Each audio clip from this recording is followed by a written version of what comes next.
Ma'am, I see you like taking notes. Yeah. What was your name? Your first Doreen. name? Doreen. Do you have a question? Well, statement first, I guess. I haven't been very much involved in politics except for voting for most of my life. But I am a proud card-carrying member of the Tea Party in Connecticut. Okay. And I guess the statement is that I get very discouraged by living in Connecticut because I know people who live in other states. My daughter got married last year and moved to Texas, and you know, I listen to national talk radio and things like that, and it just seems like it's so different in not states that are not blue as ours is. You know, although Fox News, I think they have, I forget his name, Joe Pepe, I think his name is, and Karl Rove are doing this electoral map thing. And they changed Connecticut the other day, over the weekend, to totally in the tank for Obama versus like a little bit of questionability there now, which I guess is going in the right direction. But it's just, it's really, really hard. It's hard to continue to be optimistic. I don't have a lot of time even. I started out going to all the rallies and things like that, and due to economic changes in our lives, I've had to go to work more than I care to be. I've always worked part-time, but I have to work full-time now. And so I guess one of my questions is, when you don't have a lot of time, what would be the best way to help you get elected?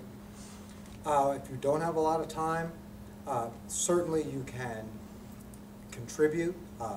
We need contributions. Unfortunately, the only way we're going to win is if we can get the word out. So, yes, we need donations. The other thing, though, is any time that you can offer us. If you can offer a couple of hours on a Saturday or a couple of hours on a day during the week to do phone banking, whether stuff envelopes, whatever it may be, any time that you can help us is valuable, and just help getting the word out. Now, one thing I will tell you, that I am pleased and very, very hopeful. As I walk the district and I talk to people, what I'm finding is people are, quite frankly, tired of the same old, same old. They are tired of not getting any results. They're tired of ineffective representation. And they're willing, you know, to embrace a new idea, some new change. I had an interesting conversation with some voters in New Haven. And now this is, you know, this is the heart of the Democratic machine. I believe the slogan now within the Democratic Party is, you can't win in Connecticut unless you win New Haven. Well, my conversation with this couple who were voters, and they were Democrat voters, and were very upfront about letting me know it, you know. And he said, well, Mr. Winsley, we're Democrats. You know, so my question was, okay, that's fine. Are you happy with what's going with the situation? You know, look out the window. Are you pleased? Are there any problems? And the answer was, well, yes. Obviously, there's problems. I mean, we've got a huge achievement gap in our schools. We got teenagers are killing each other. We've got jobs leaving. There's problems. So I said, okay, so there's a lot of problems. Well, guess what? Especially in New Haven, Republicans are responsible for none of them. Because Republicans hold 0 offices in New Haven. There are no Republican aldermen. There has not been a Republican mayor since, we can't even remember. All of the state reps and state senators are Democrats. In fact, the Republican Party in New Haven has basically given up. Like all their state reps and state senators are running unopposed. The Republican Party has basically said, you know what? Go ahead, man. Y'all got it. Go ahead. Yeah. So if you are unhappy, guess what? There are no Republicans to blame.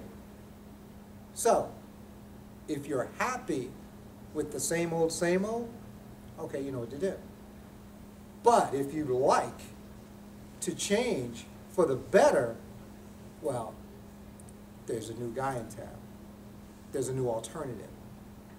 And what I'm finding is people are starting to do exactly what you're doing. They're going to go, well, yeah, you know what, you're right. You're right. You're a Republican, but I can't be mad at you. Because, you know, I mean, sure, presidents come and go. But your representative in Congress has a much more direct effect because they're closer. The closer your representation, the more of a direct impact they actually have on your life. You know, president can send you to war, you know, can send your child to war, maybe, sure. But the guy on the park and zoning, or, you know, planning and zoning, they can make your life heck if you're trying to build a fence. You know, who has a more direct impact on your life?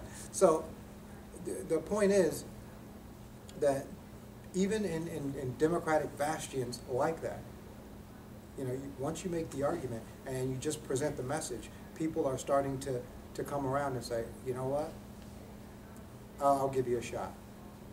And that's really all I'm asking. You know, we know what we're getting. If we send incumbent DeLauro back for another 2 years, and in my opinion, I don't believe we can afford another 2 years of that. So yes, people are willing and ready to embrace a positive change in the 3rd District. And then that's what I'm finding, and that's what makes me really confident and really happy that, you know, to know and believe that if we have the resources to get our message out to all the voters of the 3rd District, at least 51% of them will vote with us. So let not your heart be troubled.